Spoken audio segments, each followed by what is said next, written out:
Okay जी, last lesson में हमने PHP arithmetic operators पढ़ लिए थे। अब हम आते हैं पीएचपी असाइनमेंट ऑपरेटर्स भी हमने पढ़ लिए थे, कंपैरिजन ऑपरेटर्स भी हमने पढ़ लिए थे। इंक्रीमेंट डिक्रीमेंट ऑपरेटर्स ये हम आज करेंगे। तो इंक्रीमेंट डिक्रीमेंट ऑपरेटर्स क्या होते हैं? The PHP increment operators are used to increment a variable's value. The PHP decrement operators are used to decrement a variable's value. देख लेते हैं एग्जांपल्स ओपन करके। ओके, यहाँ पे $x वेरिएबल सेट है, इसकी वैल्यू है 10 और एको किया इसने प्लस प्लस $x। अच्छा, इसका मतलब ये है प्लस प्लस पहले लिखने का ये मतलब है कि $x की जो वैल्यू है उसमें वो +1 करेगा। ठीक है, प्लस प्लस का मतलब है +1। ठीक है, +2 नहीं है। ठीक है, प्लस प्लस का मतलब है +1। तो 10 में वो 1 ऐड करेगा तो क्या हो जाएगा 11, और वो फिर 11 को एको कर देगा। ठीक है, तो ये $x वेरिएबल है। इस $x वेरिएबल को पहले, ठीक है, पहले हमने प्लस प्लस लिखा है ना, तो पहले इसको इंक्रीमेंट करेगा बाय 1, वैल्यू उसकी 11 आ जाएगी। उसके बाद इसको एको करेगा तो हमारी वैल्यू यहाँ पे आ गई 11। अच्छा, जब हम बाद में लिखते हैं, ठीक है, यहाँ पे आपने देखा कि बाद में लिखा है, तो इसका क्या मतलब है? अच्छा, यहाँ अब देखें, यहाँ पे 10 आ रहा है, यहाँ पे 11 आ रहा था, यहाँ पे 10 आ रहा है। तो क्यों? यहाँ पे ये हो रहा है $x इजिकल टू 10 है, एको क्या किया इसने $x एको कर दिया। ठीक है, $x इसने यहाँ पे एको कर दिया। $x की वैल्यू क्या थी 10 थी, तो वही इसने 10 एको की। एको करने के बाद उसने इसमें ऐड किया है। ठीक है, एको करने के बाद प्लस प्लस आ रहा है, तो उसका मतलब कि पहले जो भी $x की वैल्यू होगी वो अगर एको हो रही है तो उसने एको कर दी, और उसके बाद उसने +1 किया। ठीक है, उसके बाद इसने +1 किया, तो अब अगर हम इसको फिर से एको करेंगे, $x हमने एको किया, और हम जो है यहाँ पे br का टैग भी लगा देते हैं, और अब हम रन करते हैं तो देखें पहले 10 की वैल्यू थी।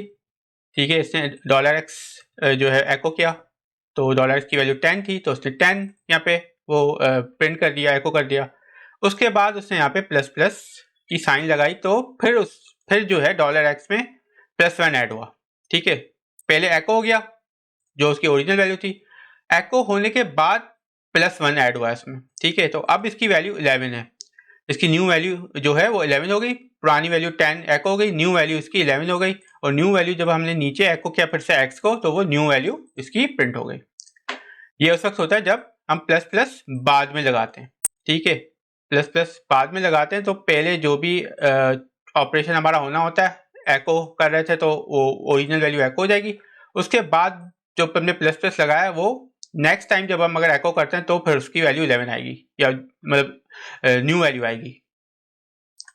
लेकिन जब हम पहले लगाते हैं, ठीक है, जब हमने पहले लगा दिया, अब यहाँ पे देखें मैं करता हूँ, बल्कि ठीक है, ये एग्जाम्पल यहाँ पे हमने पहले लगाई है ना, तो पहले इसको 11 करेगा, +1 करेगा, उसके बाद एको करेगा।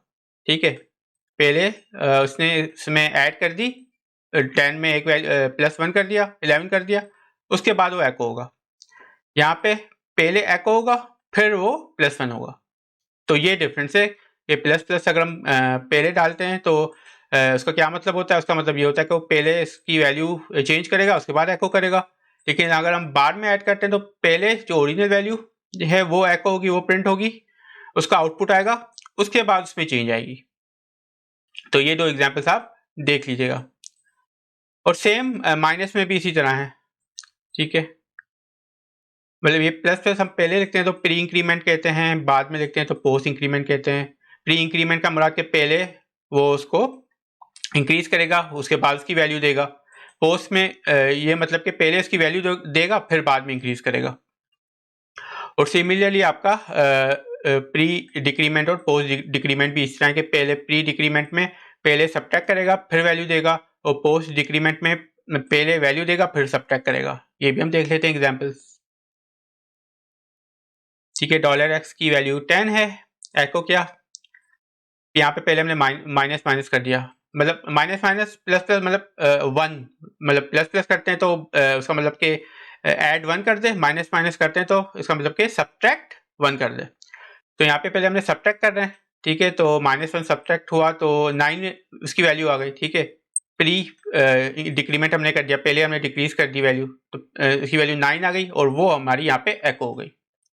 और अगर हम बाद में करते हैं, ठीक है, x इज इक्वल टू 10, तो x की वैल्यू पहले 10 उसने एको कर दी, उसके बाद इसको डिक्रीज किया, ठीक है। तो अगर हम फिर से अगर एको करते हैं डॉलर एक्स, तो इसको मैं चलिए br टैग भी डाल देता हूँ यहाँ पे,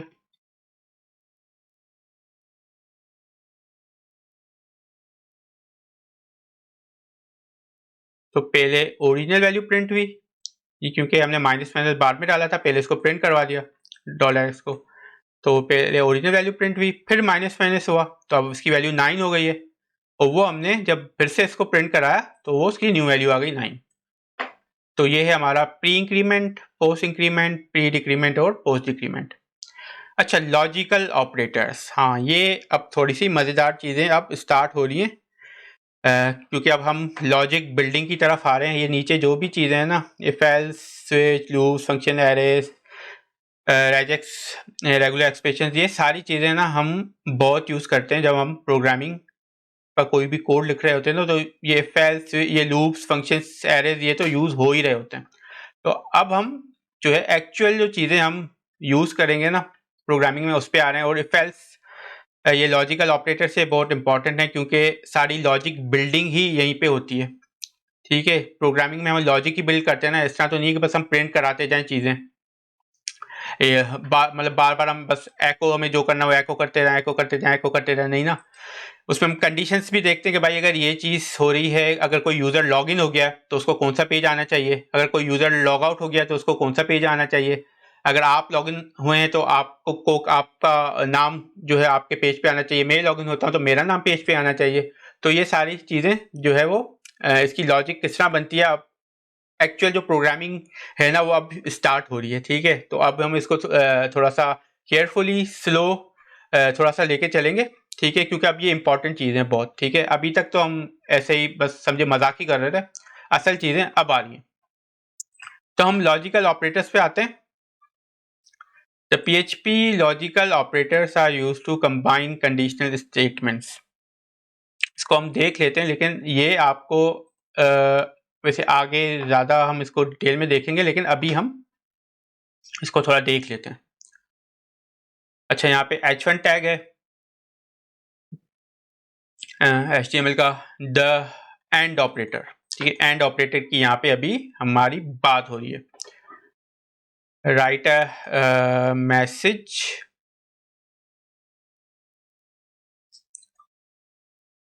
ठीक है, right a message if both conditions are true, ये भी पैराग्राफ हमारा टैग है, ठीक है। और अब यहाँ पे PHP का कोड हमारा स्टार्ट हो रहा है। Dollar x is equal to 100 है, dollar y is equal to 50 है, ठीक है। अब यहाँ पे कंडीशन आ रही है इफ, ठीक है, बिल्कुल सिंपल है, इसमें इतना वो कोई मतलब सिंपल इंग्लिश है। ये कह रहा है कि if dollar x is equal to 100, यहाँ देखिए दो इक्वल टू आ रहे हैं, ठीक है। दो इक्वल टू हमने पढ़ा था लास्ट टाइम कि उसमें ये कंपैरिजन हम कर रहे होते हैं ना, कहाँ गया, ये रहा इक्वल ऑपरेटर, ठीक है। हम इक्वल मतलब वैल्यू चेक कर रहे होते हैं, अगर डॉलर एक्स जो है वो 100 के इक्वल है, ठीक है। यहाँ पे तो एक असाइनमेंट ऑपरेटर है ना, हमने 100 को जो है जो असाइन कर दिया एक्स को। यहाँ पे हम जब दो इक्वल टू यूज करते हैं, लास्ट लेसन में हमने पढ़ा था, तो हम चेक कर रहे होते हैं कि क्या डॉलर एक्स में जो वैल्यू है वो 100 है, ठीक है। यहाँ पे हम चेक क्या कर रहे हैं, if dollar x is equal to 100 जो है बिल्कुल है, तो ये हमारी जो कंडीशन है ये होगी ट्रू, ठीक है। यहाँ पे लेकिन यहाँ पे एक और कंडीशन है, ठीक है, और उसमें चेक कर रहा है कि यहाँ पे इसने चेक किया if dollar x is equal to 100 and if dollar y is equal to 50। Urdu में अगर हम इसको बोलें तो इस तरह हम कह सकते हैं कि अगर $x की वैल्यू 100 है और $y की वैल्यू 50 है, ठीक है, ये दोनों कंडीशन सच हैं, ठीक है, कि x 100 है और y 50 है, तो फिर आप ये एको कर दो। इसका सिंपल सा ये मतलब है कि अगर $x 100 है एंड या और उर्दू में और, तो और y जो है 50 है, ये दोनों कंडीशंस अगर हमारी सच हैं, x की वैल्यू 100 है, x में 100 आ रहा है और y में 50 आ रहा है, तो आप एको कर दो हेलो वर्ल्ड, ठीक है। अगर लेट्स से मैं इसको 101 कर देता हूँ, तो अब क्या होगा? अब भी हेलो वर्ल्ड होगा प्रिंट।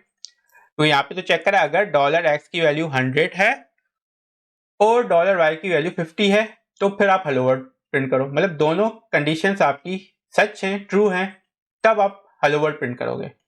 इनमें से एक भी सच नहीं है, ठीक है, वो कह रहा है कि दोनों सच होनी चाहिए, एंड लिखा हुआ है ना कि ये भी होनी चाहिए एंड ये और ये भी होनी चाहिए, मतलब x इक्वल टू 100 भी होना चाहिए एंड y इक्वल टू 50 भी होना चाहिए। दोनों सच हैं तो फिर आप हेलो वर्ल्ड करोगे, लेकिन यहाँ पे तो दोनों सच नहीं है, सिर्फ y इक्वल टू 50 है, ये सच है, और x जो है वो 101 है, तो ये तो फॉल्स हो गई। और ये चेक क्या कर रहा है कि दोनों सच होनी चाहिए। जब एंड आता है ना, तो उसका मतलब कि जो भी इसमें कंडीशन वो चेक हो रही हैं वो सारी सच होनी चाहिए, ठीक है, लेकिन एक सच नहीं हो रही, ठीक है, एक ये x की वैल्यू 101 है और यहाँ पे x की वैल्यू 100 आ रही है, तो ये तो सच नहीं है, ठीक है, और हमें चाहिए कि दोनों सच होनी चाहिए, तो दोनों सच होंगी तो एको होगा ये, लेकिन इनमें से एक भी अगर सच नहीं होगी या दोनों ही सच नहीं होंगी तो ये प्रिंट नहीं होगा। तो अब आपके ख्याल में होना चाहिए कि नहीं होना चाहिए?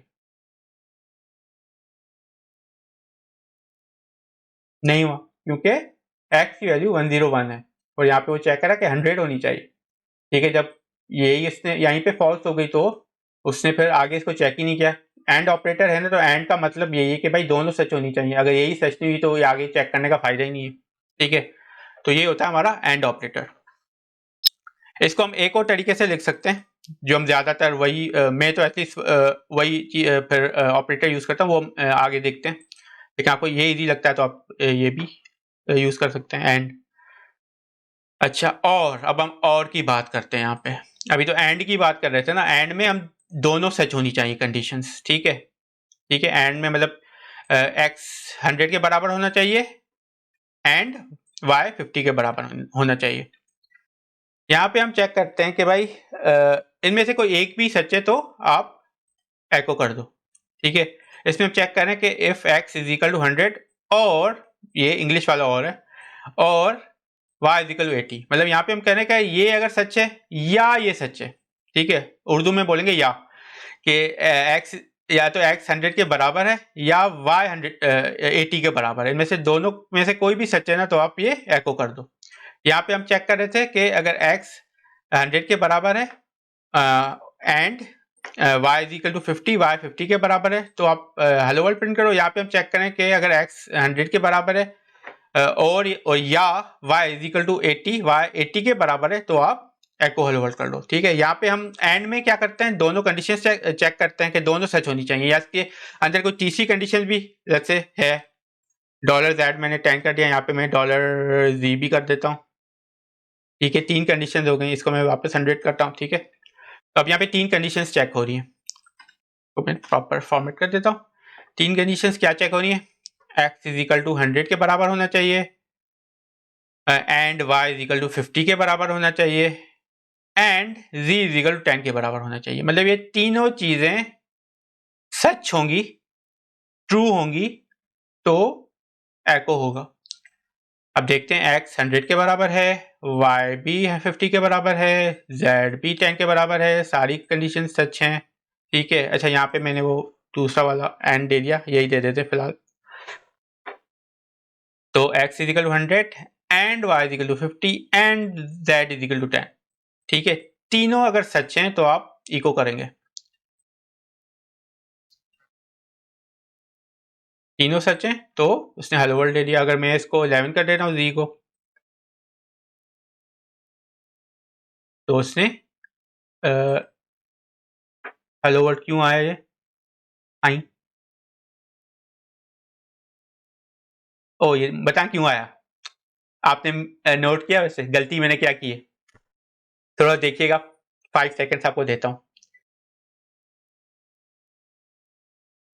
ठीक है, ये गलती होती है उस पे बड़ा। ये हमने लास्ट टाइम भी मैंने आपको बताया था एग्जाम्पल देकर कि क्या मैं आई गेस मुझे याद है कि लास्ट टाइम भी आपको मैंने ये चीज़ बताई थी कि एक इक्वल साइन में, यहाँ पे हमने एक इक्वल साइन दी है, ठीक है, एक इक्वल साइन में और दो इक्वल साइन में क्या फ़र्क होता है।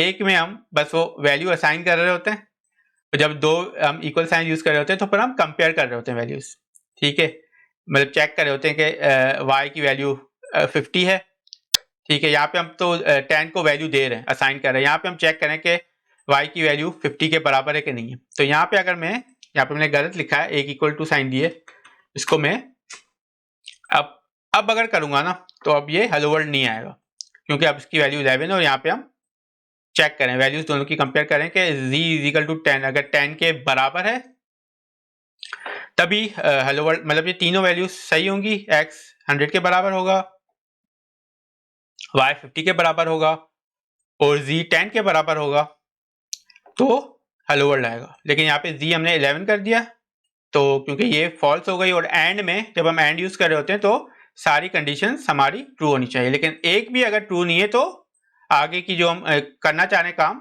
इफ कंडीशन के बाद, तो वो हमारी आउटपुट हमारा नहीं आएगा। तो अब अगर हम रन करते हैं तो अब हमारा आउटपुट नहीं आया, क्योंकि z जो है वो वैल्यू मैच नहीं हुई। यहाँ पे हमने 11 है, यहाँ पे हम कर रहे हैं कि 10 होगी, ठीक है, 10 होगी तभी वो ट्रू होगा, लेकिन क्योंकि 10 नहीं है तो ये फॉल्स हो गई। और एंड में सब ट्रू होना चाहिए, ये भी ट्रू होना चाहिए, ये भी ट्रू होना चाहिए, ये भी ट्रू होना चाहिए, ठीक है, ये ट्रू है, ये ट्रू है, ये फॉल्स हो गई, तो एक भी फॉल्स हो गई एंड में, तो हमारी जो आगे जो आउटपुट हम जो भी काम करना चाह रहे हैं वो चीज़ एग्जीक्यूट नहीं होगी। और यहाँ पे और में क्या है, दोनों और में जो भी हम कंपैरिजन कर रहे हैं उनमें से कोई भी एक जो है वो ट्रू हो गया तो फिर हमारी जो आउटपुट होगा वो हमारा शो हो जाएगा। तो इसमें x इक्वल टू 100 है, y इक्वल टू 50 है। यहाँ पे हम चेक करें कि x अगर 100 के बराबर है और y इक्वल टू 80 के बराबर है, ठीक है, उर्दू में x इक्वल टू 100 है या y इक्वल टू 80 है, ये सच्चे या ये सच्चे, दोनों में से कोई भी सच्चे, तो आप आगे ये आउटपुट जो भी यहाँ पे हो रहा है, यहाँ पे हम एको कर रहे हैं तो ये एको कर दो। और अगर मैं इसमें इसको चलें 51 कर देता हूँ, ठीक है, y को मैंने 51 कर दिया। अब क्या चेक हो रहा है कि if x is equal to 100 और y इज इक्वल टू 80, ठीक है, दोनों में से कोई भी सच है, कोई भी ट्रू है तो आप एको कर दो। x इज इक्वल टू 100 है, ठीक है, ये सच हो गई, तो ये आगे जाएगा ही नहीं, क्योंकि और है ना, तो और में तो हमें बस कोई एक कंडीशन चाहिए जिसको ट्रू होना है, तो ये यहाँ पे ट्रू हो गई, तो आगे ये देखेगा ही नहीं कि जो है वो मतलब कि ये इक्वल हो रही है कि नहीं हो रही। अगर इसको मैं अगर रन करता हूँ तो ये हेलो वर्ल्ड आ गया, क्योंकि हमारी एक कंडीशन वो ट्रू हो गई थी, x इक्वल टू 100 हो गया था। और अगर मैं इसको भी 101 कर देता हूँ तो अब ना x मैच हो रहा है ना y मैच हो रहा है, ठीक है, तो उनमें से कोई भी मैच नहीं हो रहा। अब क्या होगा, अब हेलो वर्ल्ड एको नहीं हुआ, क्योंकि ना x मैच हो रहा है, x हम यहाँ पे चेक करें कि 100 होगा तो ये ट्रू होगी, लेकिन यहाँ पे 101 है तो ये ट्रू नहीं हुई, ये फॉल्स हो गई, बूलियन फॉल्स।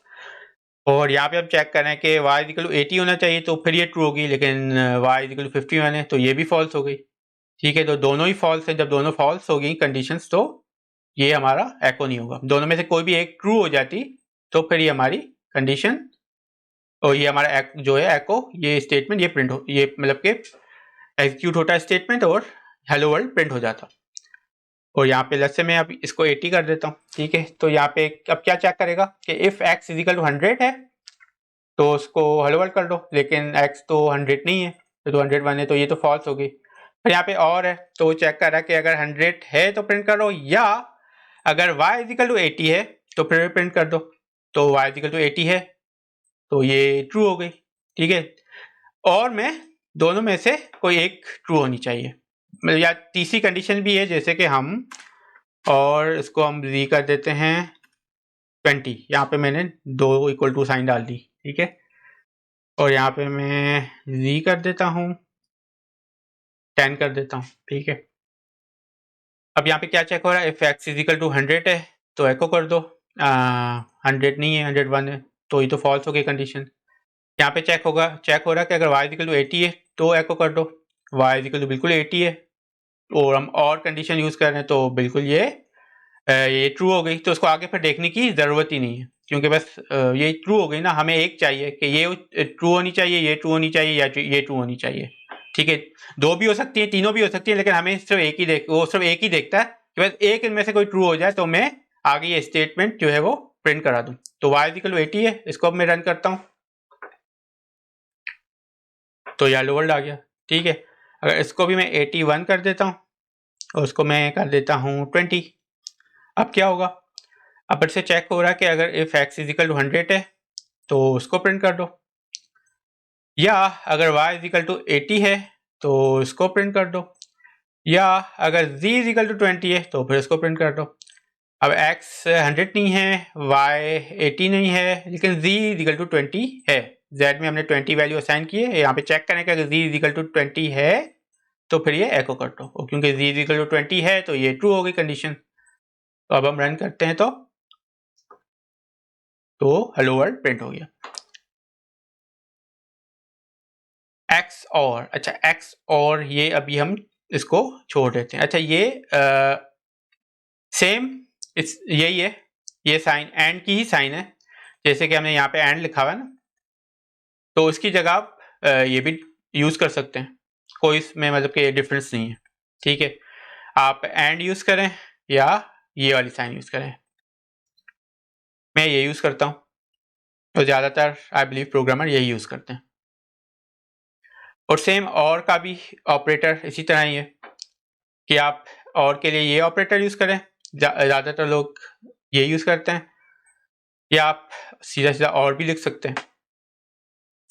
ठीक है, तो एक ही चीज है, मतलब कोई डिफरेंस इसमें नहीं है, सिर्फ लिखने का तरीका अलग है। नॉट, ये थोड़ी सी मजे की चीज है।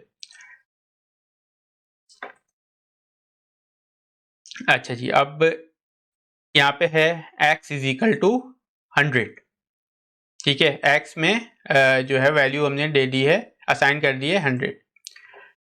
यहाँ पे चेक हो रहा है कि if x is equal to 90, अगर मैं इसको हटा दूं, एक मिनट। ठीक है, यहाँ पे मैं इफ कंडीशन से चेक कर रहा हूँ, अगर x 90 के बराबर है तो हेलो वर्ल्ड कर लो, लेकिन x 90 के बराबर तो नहीं है, वो तो 100 है, तो ये कंडीशन की आगे फॉल्स हो जाएगी। जब फॉल्स हो जाएगी तो ये एको नहीं होगा, तो उसको मैं अगर रन करता हूँ तो ये एको नहीं होगा। अच्छा, नॉट ऑपरेटर क्या करता है, रिवर्स कर देता है। ठीक है, रिवर्स क्या करेगा, यहाँ पे क्या चेक हो रहा है, if x is equal to 90, क्या 90 है, नहीं 90 तो नहीं है, 100 है, तो ये कंडीशन फॉल्स हो गई। लेकिन ये ऑपरेटर क्या करता है, इसका उलट कर देता है, ये फॉल्स हो गई ना कंडीशन, तो ये इसको ट्रू कर देगा, उल्टा कर देगा। ठीक है, ये इसको उल्टा कर देगा। अब अगर हम करते हैं एको, तो उसने हेलो वर्ल्ड कर दिया क्योंकि ये ट्रू हो गई। ठीक है, इसने इसको ट्रू कर दिया, उल्टा कर दिया। ठीक है, यहाँ पे फॉल्स थी, ठीक है फॉल्स आ रही थी, x इजिकल टू 90, जो मतलब कि ट्रू नहीं है क्योंकि x की वैल्यू तो 100 है। ठीक है, तो यहाँ पे फॉल्स हो गया। लेकिन इस ऑपरेटर नॉट ऑपरेटर जो है ये क्या करता है, उलट कर देता है, तो फॉल्स को उसने ट्रू कर दिया। फॉल्स को उसने ट्रू कर दिया तो ये इफ के अंदर जो ये पूरी कंडीशन ट्रू हो गई, जब ट्रू हो गई तो उसने हेलो वर्ल्ड प्रिंट कर दिया। तो ये करता है, रिजल्ट क्या है, true if x is not true. ठीक है, true if x is not true. अच्छा, इसको अगर मैं 100 करता हूं तो क्या होता, अब ये यहाँ पे क्या चेक हो रहा है, x इज इक्वल टू 100, जो कह रहा है अगर if x is equal to 100 है, जो है बिल्कुल है, तो ये कंडीशन ट्रू हो गई। तो ये नॉट ऑपरेटर क्या करेगा,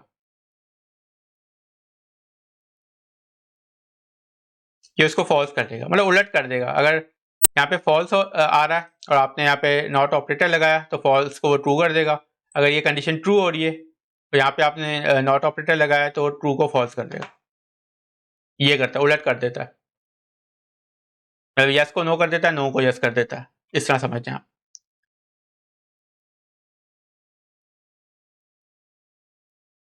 अच्छा, स्ट्रिंग ऑपरेटर्स ये तो हमने देखे थे, कंकैटिनेशन ऑपरेटर, कंकैटिनेशन असाइनमेंट, ये भी हमने ऊपर देखे थे कहीं पे, इसको हम फिर से देख लेते हैं। जी, txt1 वेरिएबल है हेलो, txt2 ये भी वेरिएबल है वर्ल्ड, और कंकैटिनेशन ऑपरेटर डॉट ऑपरेटर जो होता है, जो क्या करता है कंबाइन कर देता है दो वेरिएबल्स के टेक्स्ट को, तो उसने कंबाइन कर दिया। ये स्पेस आ रही है क्योंकि यहाँ पे इसने स्पेस दी हुई है, अगर ये मैं रिमूव कर देता हूँ तो ये स्पेस भी रिमूव हो जाएगी। ठीक है, और अलग से मुझे खुद स्पेस देनी है तो डॉट ऑपरेटर के बाद में खुद सिंगल कोट्स में स्पेस देता हूँ और फिर से डॉट ऑपरेटर लगाता हूँ, तो अब स्पेस जो है वो यहाँ से आ रही है। मतलब पहले क्या किया उसने, एको किया txt1, फिर कंबाइन हो रहा, मतलब हम इसको स्पेस को उसके साथ कंबाइन कर रहे हैं। ठीक है, यहाँ पे स्पेस आ गई। ठीक है, पहले txt1 उसने प्रिंट किया, फिर यहाँ पे स्पेस आ गई, फिर हम कंकैटिनेशन ऑपरेटर को यूज करें और इसको कंबाइन करें txt2 को वर्ल्ड को, तो स्पेस के बाद हमने वर्ल्ड को कंबाइन किया और ये सारी चीज पे उसने एको कर दी और ये हमारा एको हो गया, प्रिंट हो गया। अच्छा, अब हम इस पे आते हैं,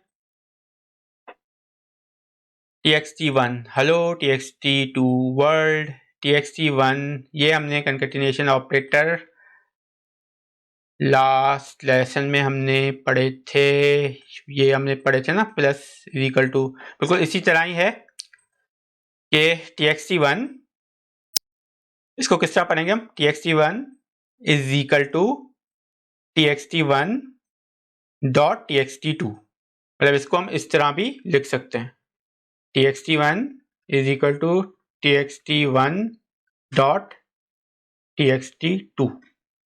ठीक है, इस तरह भी लिख सकते हैं इसको, ये इसका शॉर्ट फॉर्म है, इसको हम एक्सपेंड करेंगे तो ये बन जाएगा। इसको txt1 कर दूं मैं, तो क्या इसको मतलब एक्सपेंड करेंगे तो क्या होगा, txt1 is equal to txt1 dot txt2, ये हो जाएगा। तो txt1 में हेलो है, txt2 में वर्ल्ड है, ये दोनों कंबाइन हुए और txt1 की वैल्यू चेंज हो गई। ठीक है, जो कंबाइन ये हो गए हेलो वर्ल्ड, तो वो हमने असाइन कर दिया txt1 को, तो अब txt1 की वैल्यू पहले हेलो थी, अब ये इसको जब हमने कंबाइन करके न्यू वैल्यू असाइन की तो अब हेलो वर्ल्ड हो गई है, और यहाँ पे जब हमने txt1 को एको किया तो वो हेलो वर्ल्ड आ गया। ठीक है, अगर मैं आपको दिखाता हूँ, इसको मैं कमेंट कर देता हूँ। ठीक है, सिंगल लाइन कमेंट से, अब txt1 हेलो है, txt2 वर्ल्ड है, ये कमेंटेड हुए हैं। ठीक है, तो ये एग्जीक्यूट नहीं होंगे, और यहाँ पे मैं करता हूँ एको txt1, तो क्या होना चाहिए, अब मैं रन करूंगा तो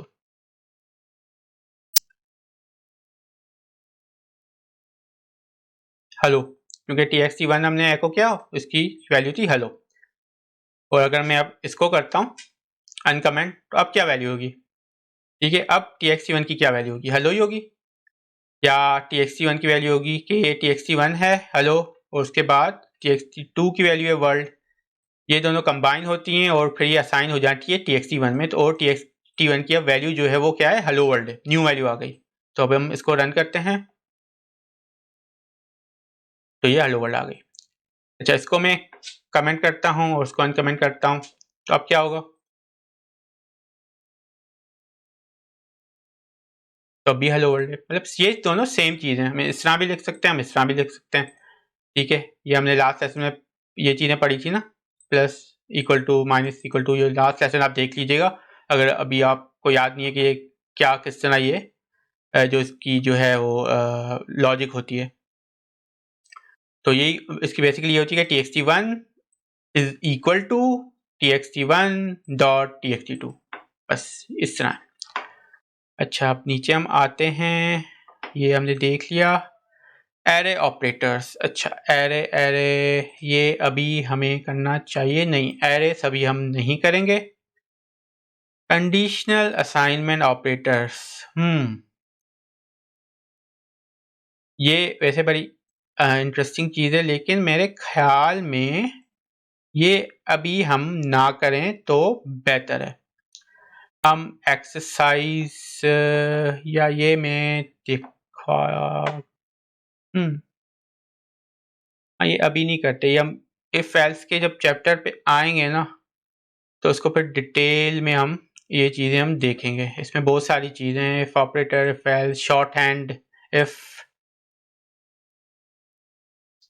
नेस्टेड इफ, ठीक है। इसमें ये हम डिटेल में जब इस चैप्टर पे आएंगे ना, क्योंकि ये इंपॉर्टेंट चैप्टर होगा। सारी लॉजिक बिल्डिंग, सारी जो हम प्रोग्राम बनाते हैं, सोचते हैं ना, वो तो ये इफ एल्स कंडीशन सब यूज़ करते हैं, उसी में हमारी सोच काम आती है कि अगर ये कंडीशन जो है ट्रू हो रही है तो फिर क्या होना चाहिए, अगर यूज़र लॉग इन हो गया है तो फिर क्या होना चाहिए, यूज़र लॉग आउट हो गया है तो क्या होना चाहिए, यूज़र इस पेज पे चला गया है तो क्या होना चाहिए, यूज़र ने रजिस्ट्रेशन फॉर्म सबमिट किया है तो क्या होना चाहिए, यूज़र ने लॉगिन फॉर्म सबमिट किया है तो क्या होना चाहिए, यूज़र ने ईमेल्स जो है भेजा है तो क्या होना चाहिए, यूज़र ने इस मतलब कि कोई भी साइट पे कोई भी इंटरेक्शन की है, कोई भी फंक्शन यूज़ किया है तो बैक एंड में मतलब क्या, मतलब अगर कोई पेज, हम किसी पेज पे जाते हैं, अबाउट पेज पे जाते हैं, तो वो पीछे हम चेक करते हैं कि भाई अगर अबाउट पेज यूज़र विजिट कर रहा है तो हमें कौन सा कंटेंट दिखाना चाहिए, अगर होम पेज विजिट कर रहा है तो कौन सा कंटेंट दिखाना चाहिए। तो सारी जो हमारी लॉजिक बिल्डिंग आती है ना, वो ये फेल्स जो हम स्टेटमेंट्स यूज़ करते हैं, कंडीशनल स्टेटमेंट्स हम यूज़ करते हैं, सारी उसमें आती है। तो सारा दिमाग हमारा जो चलना होता है ना प्रोग्रामिंग जब हम करते हैं, तो इस चीज़ पे हमें जो है वो आप यूँ कह लें कि जो भी प्रोग्राम हम एक्चुअल प्रोग्राम जो भी हम बनाते हैं, सारी जो उसमें जो लॉजिक बिल्डिंग जो हम करते हैं, जो भी हम इसमें सोचना पड़ता है, वो सारी चीज़ें हम जब इफ एल्स स्टेटमेंट्स यूज़ कर रहे होते हैं ना, वो चीज़ें तब आती हैं, ठीक है। तो यहाँ पे हमें सोचना पड़ता है कि भाई कंडीशन ये है तो फिर क्या करें, अगर ये नहीं है तो क्या करें, अगर ये तीसरी कंडीशन है तो क्या करें। तो सारी जो हमारी जो सोचने वाला काम है ना, वो यहाँ पे काम आता है, ठीक है। ऊपर तो हम क्या कर रहे थे, एको एको एको कर रहे थे ना, ठीक है, ऐड कर रहे थे, प्लस कर रहे थे, असाइन कर रहे थे।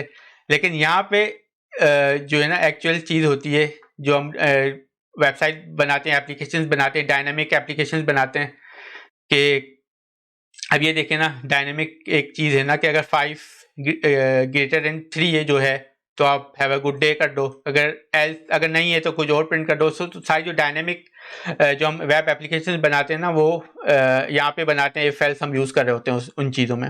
वो जब हम आगे जब आएंगे, जब चीज़ें कर रहे होंगे ना, तो आपको मज़ीद इसमें समझ में आएगी। लेकिन ये इफ एल्स ये बहुत इंपॉर्टेंट है, ठीक है। ये तो आपके हर प्रोग्राम में यूज़ होगा ही होगा, जो हर डायनेमिक एप्लीकेशन में आपके ये चीज़ यूज़ होगी ही होगी। और यहीं पे सारा सोचने का काम आता है कि कंडीशन क्या होनी चाहिए कि ये आउटपुट है, और क्या होनी चाहिए कि दूसरा आउटपुट आए, क्या होनी चाहिए कि तीसरा आउटपुट आए। ऐसा ना हो कि हम गलत आउटपुट दे दें, कंडीशन कुछ और हो, आउटपुट कुछ और देते। तो सारा कुछ लॉजिक बिल्डिंग, कुछ फ्लो जो हम बनाते हैं ना, वो इफ एल्स जब हम कंडीशनल स्टेट्स में हम यूज़ कर रहे होते हैं ना, वो तब सारी चीज़ें तब आती हैं हमारे यूज़ में। तो हम इसका टेस्ट कर लेते हैं, छोटा सा, कहाँ गया, छोटी सी एक्सरसाइज, मल्टीप्लाई 10 विथ 5, 10 तो मल्टीप्लाई, तो ये मल्टीप्लिकेशन साइन है, एस्टेरिस्क, इसको सबमिट करते हैं, करेक्ट। डिवाइड की साइन, ये स्लैश, ठीक है, okay. Use the correct comparison operator to check if a is equal to b. Equal to में क्या होता है, ये हम एक मतलब इक्वल टू साइन यूज करते हैं तो असाइनमेंट ऑपरेटर हो जाता है कि असाइन कर रहे होते हैं वैल्यू। दो में हम कंपेयर कर रहे होते हैं कि भाई ए जो है वो बी के बराबर है कि नहीं है। तो मैं सबमिट करता हूँ, ये भी करेक्ट है। Choose the correct comparison operator check if a is not equal to b. Not equal to में क्या था, ये साइन, ठीक है। नॉट इक्वल टू ये ऊपर हमने लास्ट लेसन में ये रहा, not equal to. Equal to में डबल इक्वल टू यूज होता है, नॉट इक्वल टू में ये एक्सक्लेमेशन मार्क और इक्वल टू की sign. A is not equal to b, यहाँ पे ये चेक हो रहा है, ये भी करेक्ट है। अब ये फेल्स वाली है। तो ऑपरेटर्स हमारे हो गए हैं, और हम अब नेक्स्ट लेसन में आएंगे इफ एल्स पे। इफ स्टेटमेंट्स में conditional statements are used to perform different actions based on different conditions. तो यहाँ पे वो हमें सारी लॉजिक बिल्डिंग हमें प्रोग्राम जब बनाते हैं तो यहाँ पे हमें करनी पड़ती है, ठीक है। हमें देखना पड़ता है कि कौन सी कंडीशन है तो उस पर क्या दिखाना है, क्या करना है, कौन सी कंडीशन है तो उस पर क्या दिखाना है, क्या करना है। बल्कि एक छोटी सी एग्जांपल आपको मैं अपनी ही दे देता हूँ। यहीं पे अपना जो मैंने टूल है,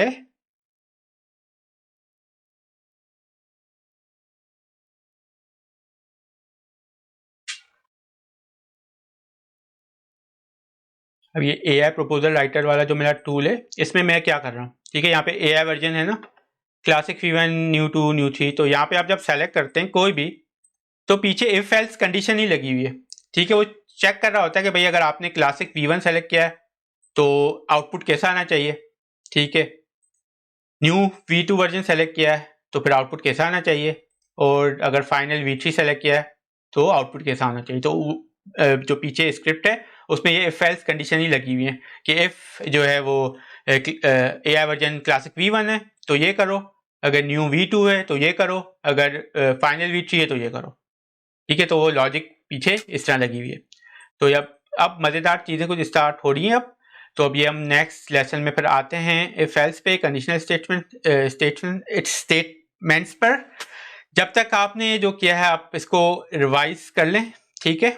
ये नेक्स्ट वीक फिर, आज मैं ये फ्राइडे को रिकॉर्ड कर रहा हूँ तो फिर नेक्स्ट वीक भी मैं फ्राइडे या सैटरडे तक न्यू लेसन कंडीशनल स्टेटमेंट्स का मैं अपलोड कर दूंगा, ठीक है। तो जब तक आप इसको, मैं कहूँगा कि एक दफ़ा ये सारी चीज़ें एक दफ़ा रिवाइज ज़रूर कर लें, ठीक है। बेसिक्स जो छोटी चीज़ें ना ये सारी यहाँ पे हमने कवर कर ली। अब थोड़ा सा हम एडवांस पे आएंगे जहाँ पे थोड़ा सा हमारा ब्रेन अब यूज़ होगा, ठीक है। अब थोड़ा सा ब्रेन यूज़ होगा, थोड़ा सा हमें सोचना पड़ेगा कि किस किस तरह हमें जो है एक प्रोग्राम का फ्लो बनाना होता है, ठीक है। तो इंटरेस्टिंग अब चीज़ें होंगी जब तक आप ये रिवाइज करें सारी चीज़ें जो हमने की हुई हैं, और फिर अब मिलते हैं नेक्स्ट लेसन में।